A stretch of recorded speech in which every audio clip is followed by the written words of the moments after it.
Dassasaa Birruu, Baaroo Tumsaa, Elomoo Qilxuu, Jaarraa Abbaa Gadaa, Abishee Garbaa, Hayilee Fidaa, Maannoo Mazannir, Hayila Maariyaam Gammadaa, Garasuu Dhukii, Asaffaa Shaaroo Lammii, Bakar Abdii, Caalii Shonee, Oliiqaa Dingilii fi qommii lamaan ibsanii qopheessin sanbata lamaan sadaasa 14-15 waan dhiyootan hojjanna keessaa tokko deebineetiin walirra fufuuneetiin sanitti himnan sooraan halafeetiin hudii addaa. Humni qilleensaa kan Itoophiyaa maadhee diinnitti gargaarama jedhee yaade hojiin ala gochuusaa beeksisee jira. Mootummaan Itoophiyaa juuntaa jedhee kan waamaa jiru gareen hoogganoota Hiwaat kan itti gargaaraman kuusaa boba'aa, kuusaa meeshaalee fi kanneen biroo qiyyaafata filataman jedhaman humni qilleensa Itoophiyaa barbadeessuusaa ajajaa akka ta'an Meejor Jeneraal Yilmaa Mardaasaa beeksisuu isaanii televiziyoonni Itoophiyaa gabaasee jira. Jeettonni bobba'an yoo siviilotatu miidhama jedhanii yaadan ituun dhukaasiin fudhatanii akka deebi'an adda baasanis akka rukutan ibsameera. Humni badii jedhames hanga seera duratti dhiyaatutti haleellaan samiirraa gaggeeffamu akka barbaachisummaa isaatti kan itti fufu ta'uun ibsameera. Gama kaaniin qondaaltota waraanaa sadarkaa adda addaa 17 shakkiin hidhamuu poolisiin federaalaa ibseera jechuudhaan sabaahimaan biyya keessaa gabaasaniiru. Kunis onkololeessa 24 bara 2013 waaltaa ajajaa Maqalee jiruu fi waaltaa ajaja waraanaa giddugaleessaa kan Finfinnee jiru gidduu caasaa quunnamtii jiru kutanii TPLF haala mijeessan jedhamee akka ta'e ibsameera. Kanneen hidhaman keessaa duraan hoogganaa komaandoo yookaan jajjabee gaazii ka turan Jeneraal Gabramadin Fiqaaduu keessatti argamu. Jeneraalli kun hanga guyyaa hidhamanitti hoogganaa kutaa quunnamtii kan waraana Itoophiyaa ta'uun hojjetaa turan.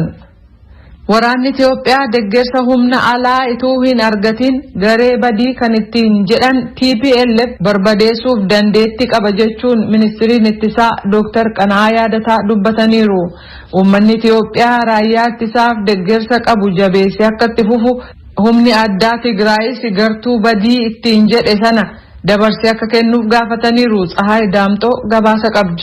Mootummaan gareen finxaaleeyyii adda bilisa baasaa uummata Tigraay odeeffannoo jettee fi soba ta'an tamsaasuu irratti argamaa jechuun odeeffannoo baasaa jiru irratti ministeerri raayyaa ittisaa Dr. Qana'aa Yaadataa ibsa kennaniiru.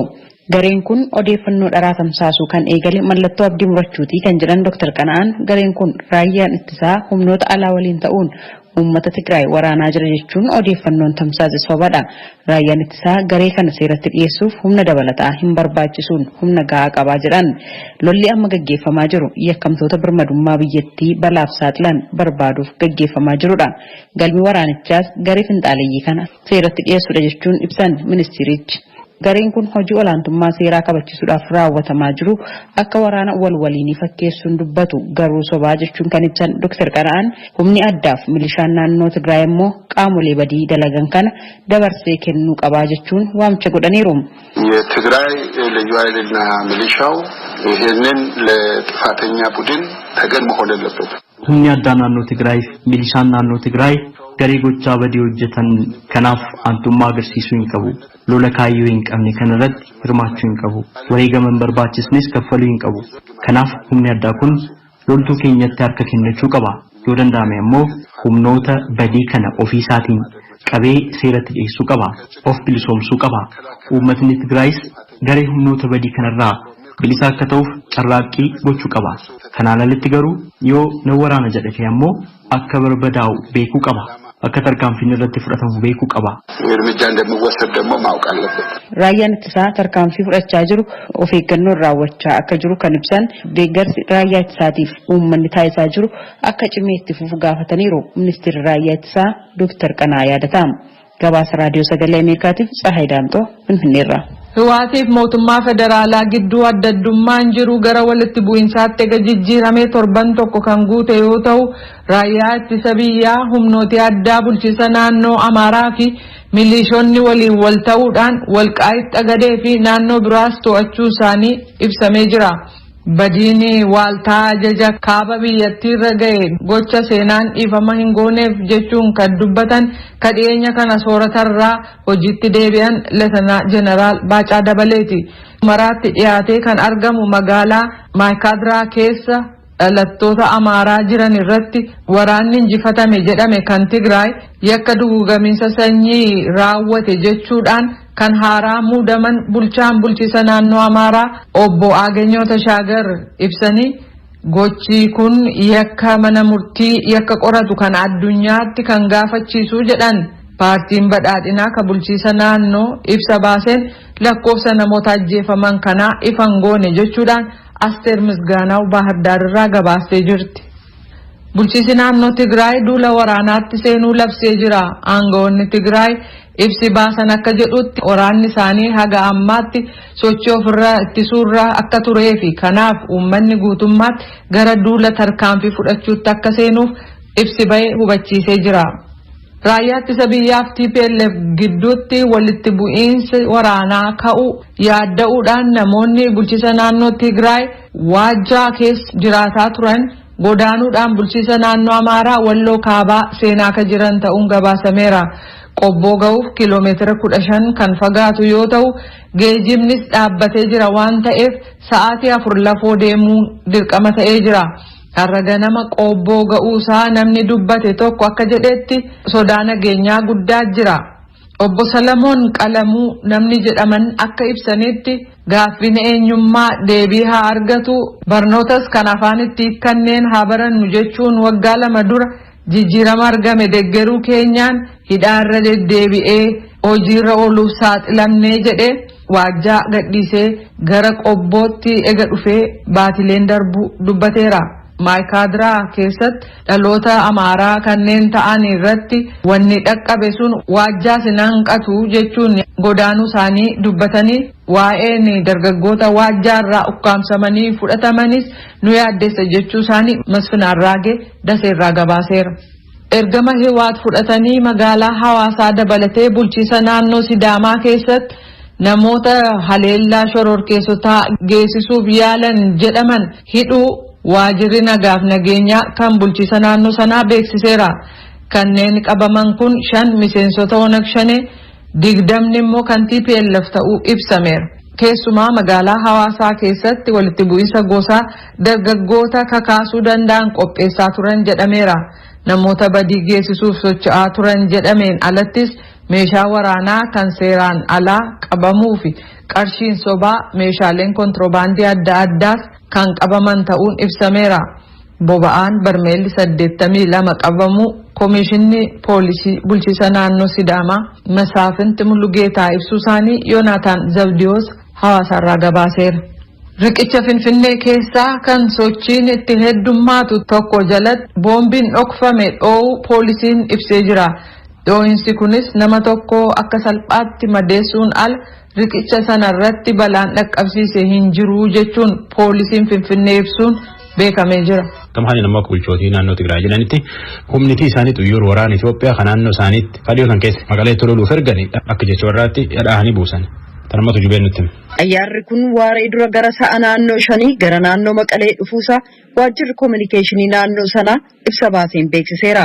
Xayyaarri waraanaa sun fixiinsa sanyiif kan ergame ture jedha ibsichi. Miseensi koree hojii raawwachiiftuu Iwwahaat Geetaachoo Raddaa xayyaarattiin waraanaa sun kaleessa misaayilaan haleelamtee kuftee caccabdee jechuudhaan televiziyoona naannoof ibsaniiru.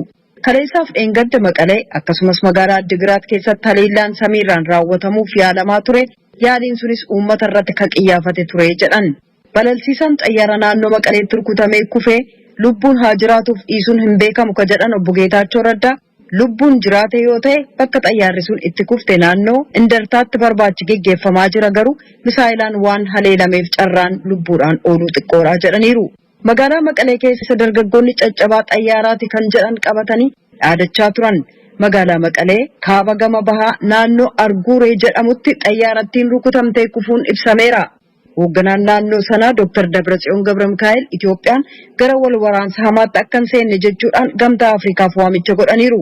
Dr. Dabratsiyoon durataa gamtaa Afriikaa kan yeroo ammaa pirezidaantii Afriikaa Kibbaa Siriil Raamaafosaaf xalayaa erganiin kan guddina saffisaan beekamtu Itoophiyaan gara diigamuuf wal waraansaatti deemaa jirti jedhan.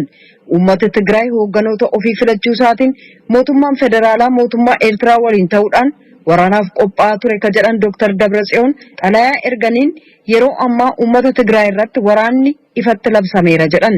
Biyyattiin wal waraansaatti akka hin seenne gamtaan Afrikaa paartileen siyaasaa dhimmi ilaallatuuf waldoolii siivikii hirmaachisuudhaan mariisisuu furmaati isaa marii hunda hirmaachise geggeessuu akka ta'e ibsaniiru jedha Mulgeetaa Tsibahaa Maqaleerraa.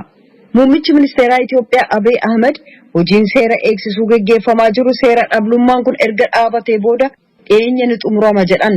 Muummichi ministeerichaa ergaa Tiwiitarii irratti barreessaniin michoota kanneen yaaddoo qaban ibsan galateeffataniiru.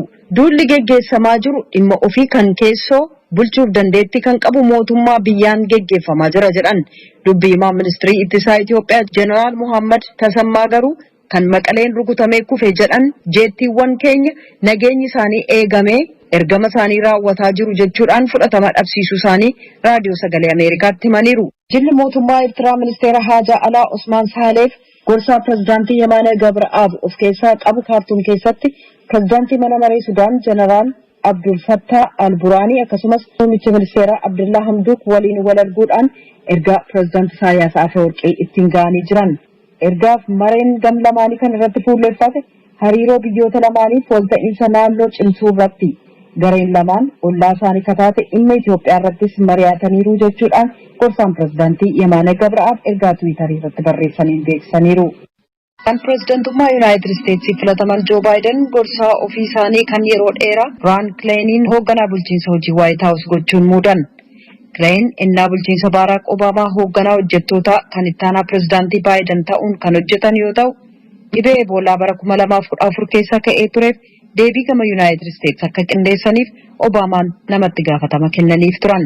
Baayiden isa kennaniin ilaalcha siyaasaa adda addaa waliin muuxannoof dandeettii guddaa isaan nama mara waliin hojjechuuf qaban bulchiinsa hojii Waayit Haawus keessatti kan an barbaadu kan akkasiitii jedhan. Kileen aangoo haaraa kanaan kabajaa jireenya guutuutittiin jedhan. Baayiden amajjii 20 ennaa erbuu seenanii hooggana mootummaa Ameerikaa fudhachuuf karoorsaa jiranitti gorsitoota yeroo ce'umsaa kan ofii kanneen ennaa bulchiinsi hojii jalqabu rakkoolee mudatan keessa beekan waliin mari'achuu jalqabaniiru. Pireezidaanti Doonaald Tiraamp injifatamuu isaanii kan hin simanne yoo ta'u, bayii filannoo kutaalee falmisiisoo irraa argame ilaalchisee himannaa dhiyeessaniiru. Yuunaayitid Isteets roobiiksaa lakkoofsa namoota vaayirasii koronaan qabamanii guddaa galmeessitee jirti. Galmeen piroojeektii waa'ee vaayirasii koronaa hordofu akka mul'isetti kan galmeessame lakkoofsa namoota COVID-19 qabamanii 136,036 caalaa namoota 144,044 guutummaa biyyattii keessatti guyyaa tokkotti galmaa'uun beekamee jira. Galmeen kun itti dabaluudhaan namoonni 65,368 dhibamanii mana yaalaa kan dhaqan yoo ta'u, lakkoofsi kun guyyaa tokko dura 61,964 ture. Namoonni 1,427 roobii kaleessaa du'uun gabaasamee jira. Walumaa gala Ameerikaa keessaa namoonni miliyoona 10.4 vaayirasii koronaan yoo qabaman kanneen 200,041 ta'an. Wallaggaatiif wallaggaa dhiyaatti magaalaan tokko keessatti akka warri lafaa jedhutti bilbilaaf intarneetii waan jettee fi namni akka fedhe wal arguu danda'utti hin jiru. Itti gaafatamaan biiroo dhimmoota odeeffannoo Oromiyaa obbo Geetachoo Balchaa immoo citiitii kana quba hin qabne jedha. Bulchoota telekominikeeshinii Itoophiyaa irraallee deebii argachuuf hin dandeenye jedha. Naakoor Malkaa oduun boonuu ergeen. Dargaggoo Kuusaa Dinqaa magaalaa Burraayyuu akka jiraatu dubbata. Jimaata torban darbee irraa jalqabee maatii isaa Qillee Wallaggaa keessatti argaman bilbilaan dubbisuudhaaf akka hin dandeenye kan hin dubbatu. Maatiin koo godina Qillee Wallaggaa jiraatu. Battaluma tokko maatii kootiin namni bilbila jedhanii gaafan bilbilinaa buufite. Hiriyootanii feesbuukii irratti akka bus gaafan ilaalu waan tokko namoo shakkeen namoota magaalaa ijoollee makiinaa laanfan gaafan gaafadhu. Neetworkiin hojjetaa hin jiru, intarneetiin hojjetaa hin jiru naan jedhanii kanarraa kan ka'e erga gaafa jimaata galgalaatti maatii wajjin wal argine jechuudha. Yoo makkanni banamu sin beeku agarraa kunoo guyyaa 3 araana afuraffaa keessa jira. Nageenyi maatii kootii baay'ee na yaaddiseera. Maatiin koo maatii keessa akka isaan jedhan beeku dur yeroo hundumaa maatii wajjin ijoollee firaa wajjin qabannaa hiriyoota wajjin qabannaa. Amma garuu rakkoo haaluma kanaan dura kan ji'a 3 wal kaansaa ture citetu deebii mudataa tajaajiluun qaba.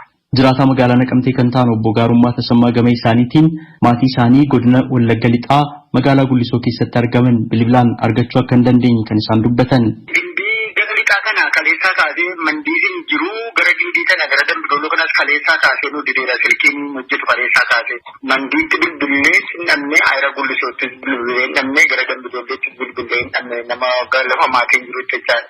Na bakka silkiin hojjetu bakka nama gaggaafannan cufameeraan jedhan hundumtuu mokkoreera ta'e fakkaata galgala bakka wal gaggaafataa turre cufameeranii torkiin hin jiru naan egaa kaleessa immoo gara taataa 8 waraana gad dabarsee gara gadiitti gad darbee damdoolloodhaan jedhanii egaa ijoollee ganna kamte keessa jiru kaas bu'an isaa nyaatan waaqayyo akka beeku jedhu bakka wal gaggaafannee akka ta'aa jirra. Kanaan dura gara yeroo komaandii poostiin awwaajame sanaa kaasee kan dhaabatee ture bakka iddasii immoo banamee ture immoo nagaan argame jenneetti gammannee turre. Tajaajilli bilbilaa godina Wallagga Lixaa aanaa Laaloo Assaabii, Aayiraa, Gullisoo, Najjoo, Manasibuu, Qilxukaarraa, Boojjii Dirmajii fi Beegii keessatti addaan citu akkasumas godina Qillee Wallaggaa, Dambidolloo, Gidaamii fi Anfillootti addaan citee jiraachuusaa gara sanatti bilbiluudhaan bilbilli hojjechuu waan dideef adda baafachuudhaaf yaalii godheen jira. Itti gaafatamaa Itiyoo Teleekoom naannoo Lixaa akkasumas immoo itti gaafatamtoota olaanoo Itiyoo Teleekoom Finfinnee jiran irraa dhimma kana adda baafachuudhaaf yaaliin goone waan isaan bilbila hin kaasneef ammaaf milkaa'uu hin dandeenye. Haa ta'u malee itti gaafatamaan Itiyoo Teleekoom naannoo Lixaa obbo Mulaatuu Guddataa tajaajilli kun torban darbe gaafa roobii irraa jalqabee addaan cituusaa akka dhaga'an sabaahimaa BBC sagantaa afaan Oromoo irratti dubbatanii jiru. Tajaajilli kun maaliif akka addaan cite garuu wanti beekan akka hin jirre dubbatanii jiru. Obbo Mulaatuun tajaajilichi erga citee dhageenye tajaajila kana banuu fi cufuun ammoo aangoon isaa nuuf hin kennamne jedhan. Hojiin isaanii akka riijiniitti tajaajila maamiltootaaf kennuu qofa akka ta'e dubbatan. Tajaajilli bilbilaaf daataa moobaayilaa addaan cituusaa hooggantoota Itiyoo Teleekoom olaanoo ta'aniif beeksisuu fi deebii akka eeggataa jiranis kan isaan dubbatan. Dhimma kana irratti mootummaan naannoo Oromiyaa waan beeku yoo qabaateef jennee hoogganaa biiroo dhimmoota kominikeeshinii mootummaa naannoo Oromiyaa obbo Geetaachoo Baalchaa bilbilaan gaafannee turre akkas jedhu. Tajaajilli intarneetiitii tajaajilli bilbilaa cituusaa odeeffannoo isaanii bifa kanaan qabu sababiin inni itti cite maalinni kan jedhu baay'ee odeeffannoo guutuun qabu dhimmicha sabbaadhaan kan hoogganuu fi kan kallattii irratti warra federaalaa waan ta'eef odeeffannoo isaa bal'aan qabu. Garuu immoo haalli walqunnamtii bakkee garaagaraatti sababoota adda addaatiin cituutti akka ni danda'u odeeffannoo kanaan dursu jira. Bakkee adda addaatti toorri diriirfame bal'aan isaanii karaa gajjallaatti bakkee adda addaatti sababa adda addaatiin cicciruu danda'a. Sanarraa ka'ee cituu danda'aadha. Bilbilli laayinii akka inni jiru odeeffannoo nan qaba. Lixas yoo ta'e Wallagga Lixaarraa naannoo gidduutti moobaayilii ishee ni hojjeta. Garuu immoo sababa adda addaatti inni itti cite waan akka ta'e ammaaf odeeffannoo guutuu isaan qabu odeeffannoo isaa qulqulleeffannee isin ilaachuu dandeenya. Tajaajilli keessumaa kan bilbila harkaa yookaan moobaayilii fi daataa kan 3G, 4G fi kanneen 2G's dabalatee jechuudha kan addaan citee fi mootummaan tarkaanfii qaamota hidhatanii socho'an irratti fudhachuuf haala mijeeffachuudhaaf jedhanii namoonni dubbatan jiru. Tarii kanaan wal qabachuu danda'a?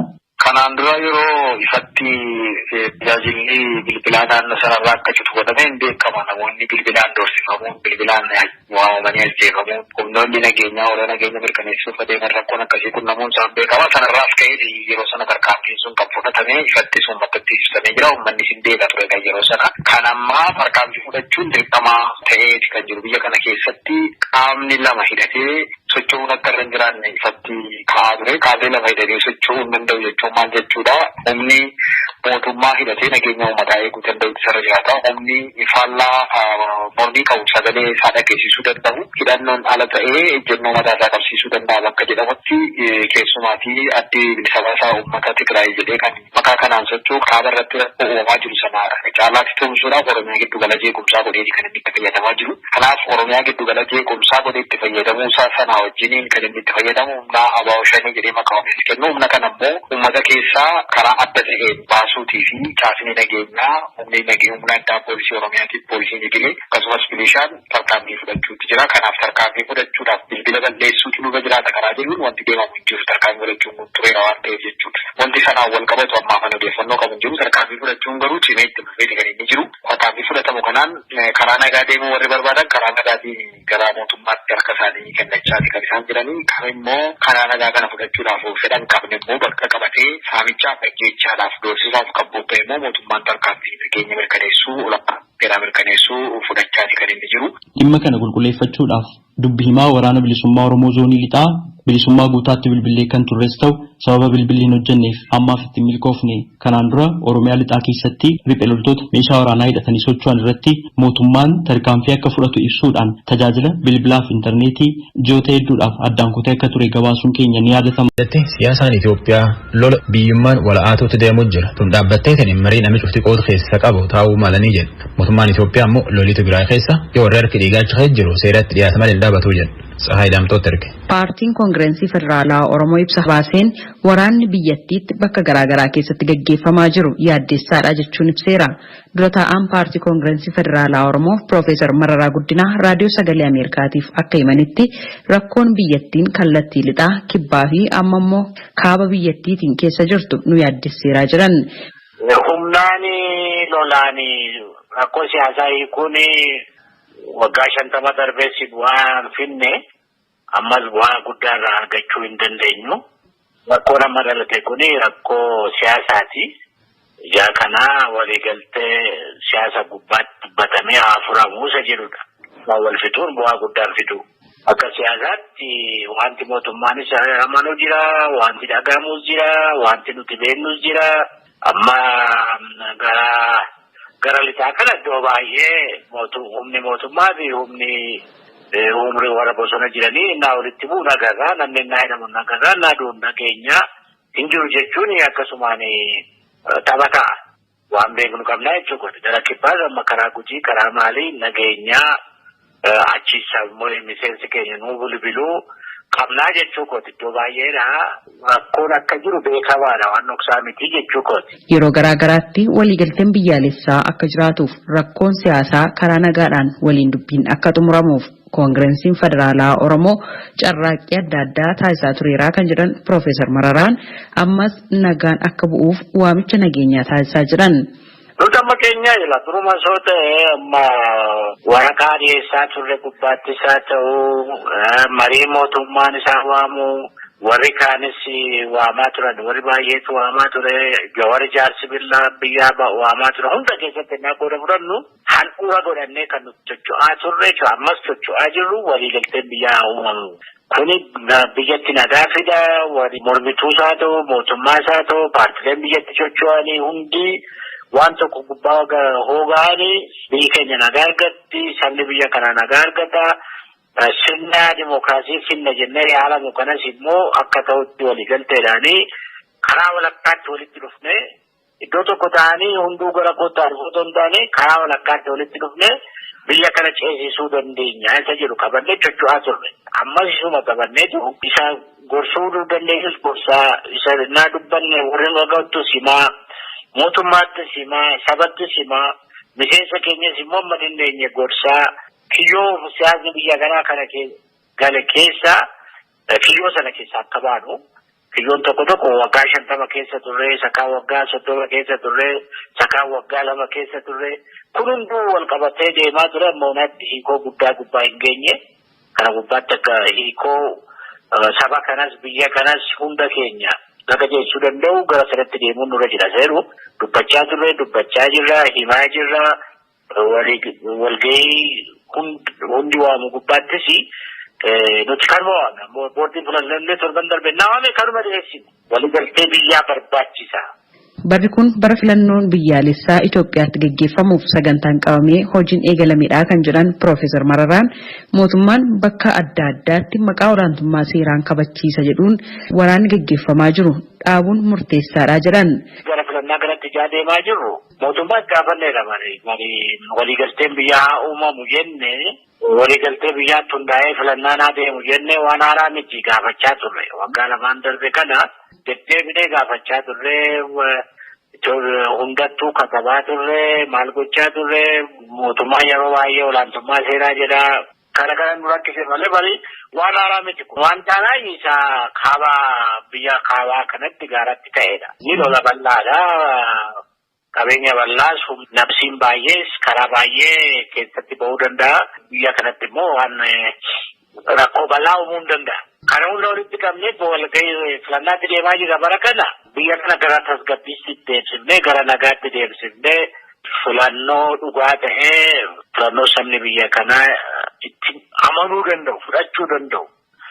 Nagaas gara fuulduraatti biyya kanatti nagaas haa ta'u sirna dimookiraasii haa ta'u fiduu danda'utti deemuun nurra jiraadha. Ergaan keenyaa jechuudha. Gama biraatiin mootummaan lolli kallattii kaaba biyyattiitiin tibbana eegalame olaantummaa seeraa kabachiisuu fi yakkamtoota seeratti dhiyeessuuf jechuun ibsaa turu. Bulchoota addunyaa Joo Baayidanii filannoo pirezidaantummaa Ameerikaa mo'atee labsanii fi gammachuu fi yaada isaanii itti himuutti jiran. taatullee akka gabaasaan VOA London jiru Henry Ridgewell jedhetti China fi Raashiyaanii waan falmiin filannoo tanaaf namni akka malee gammadee itti qiliidhame Ballina Ireland lafa dhaloota abutturoo Joe Bideniiti. Soddaa Joe Biden Loretta Blewett fi akka Joe Biden filannoo tanitti moo'iyyuu gammachuu guddoo. It just hit us out of the blue, so it was exciting, but we're absolutely thrilled and just can't really put it into words really. Gammachuun nurra buutee waan jennuuf akka itti jennu iyyuu wallaallee jette. Biden yooyyuu dubbiin afaanii baatu iyyuu hidda dhaloota dhawata. Hidda dhaloota isaa Irish jiru sun afaan iyyuu hin buutu. Britishin immoo waldaa Awurooppaa keessa ba'uuf jettaniitiin Ireland gam kaaba. Joe Biden bara dabre keessa muummee ministeera British Boris Johnson maxxanne Trump jedhe. Johnson immoo mootummaa Ameerikaa haaraallee waliin hojjannaa jedhetti sanbata dabre dubbate dubbii mamaa baase.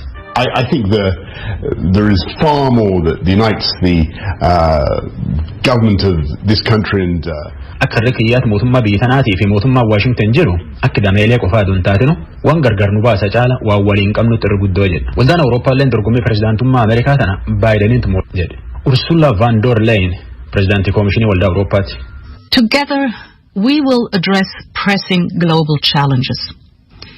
The corona pandemic and its economic consequences, climate change. Dhiba addunyaatti wal qarqaara, koronaa itti wal qarqaara, jijjiirama qilleensaatii fi eegumsi naannoo itti wal qarqaara, jireenyi guddinni teknooloojiin lakkanuma, nagaa addunyaatii fi waan hedduu waliin qabnaa. Taatullee akka ogeessii siyaasaa City University magaalaa London Inderjet Palmer jedhetti Awurooppaan waan ammaan tan jette kana malumaan of eeggachaa deemuu malte. Given the increasingly competitive environment, I think the US will continue to drive hard bargains. Akka wal dorgommiin jabaachuu jirtuufu akka namni wal gareera mataa wal qabuufuyyuu United States waan jabdu harka qabaachaa deemtise. Waldaa Awurooppaatiif Biriitaniin daldala irratti walii galuun wanti qoomiti. Naatoon dhaabii wal qarqaarsa Atlantik gam kaaba jarilleen akka Awurooppaan agancaal ol deemtu fedha jedhu. Dubbiin tuni Chancellor Germany Angela Merkel illee mirkana akkana jettu. Amerika ist und bleibt unser wichtigster Verbündeter. America is and remains our most important ally, but it expects us. Amerikaan akkuma durii kaan hariyaa keenya ta'aa jiraatti. Taatullee dhugumaanuu nagaa keenya jabeeffachuu akka mallallee hin humbeetteen. Akka herrega Awurooppaatti Amerikaan waan armaan duratti biyyattii hedduun hojii nukleer Iraan irratti walii galte inum deebitii itti eegatte. Israa'el ammoo goggositee falamti. Muummeen ministeera Israa'el Benjamin Netanyahu yoo Baayideniin baggammadde jedhallee waan nukleer Iraanii kana maqaayyuu hin dhoomne. יש לי קשר אישי ארוך וחם עם ג'ו ביידן קרוב ל-40 שנה. I know him as a big friend of the state of Israel. Akka inni hariyaa jabaa Israa'el taa'in beekaa. Ministeerri haajaa alaa Iraan Javad Zarif akkana jedhetti Tiwiiterii fi irratti barreesse. Trump guyyaa 70 keessatti kuti. Nu ammoo agum jireenya jiruutu yaasuun jirra. Nama alaa irraa nagaa eegachuun taphaafuu dansaa miti. Holloot kennooliin ammoo dhibbuu bal'innallee inumaa sumnaa jedha. Chaayinaan Ameerikaan gabayaa irratti wal lolti. Miidiyaan Chaayinaa filamuu Joe Biden irraa waan hedduu abdata. Hong Kong lafti namni isii jijjiiran barbaaduu fi bulchiinsi Chaayinaatti hiriir ba'uu jirammoo Ameerikaan gam kanaan irree waan dhufti hin fakkaattu. Hooy nama Hong Kong jiraatu akkana jedha afaan kaan toosaasa.我認為喺而家好多國家都極權武器嘅年代，拜登嘅手法雖然比較和平。Bara mootummooti waan cufaayyuu himaan qabaachuu fedhan kan irratti Biden haga guddaan afaanum tolo afaanum nam guddaa haasasee jedha. Mootummooti Chaayinaatii fi Raashiyaa hagammaatti diidumatti baasanii Joe Bideniin ashuu bagga gammaddallee hin jenne. Pireezidaantiin Ameerikaa Doonaald Tiraamp filannoon Ameerikaa tun seera filannoon guunni jedheetiin seeraan gaafachuu jiraatullee Chaayinaa fi Raashiyaalleen waan seermoo seer malee miti kan irratti xuphii xuphiillee afaan hin baane. Sasaabirru Baarootumsaa Elomoo Qilxuu Jaarraa Abbaa Gadaa Abishoo Garbaa Hayilee Fidaa Maannoo Mazannir Hayila Maariyaam Gammadaa Garasuu Dhukii Asaffaa Shaaroo Lammii Batar Abdii Caalii Shonee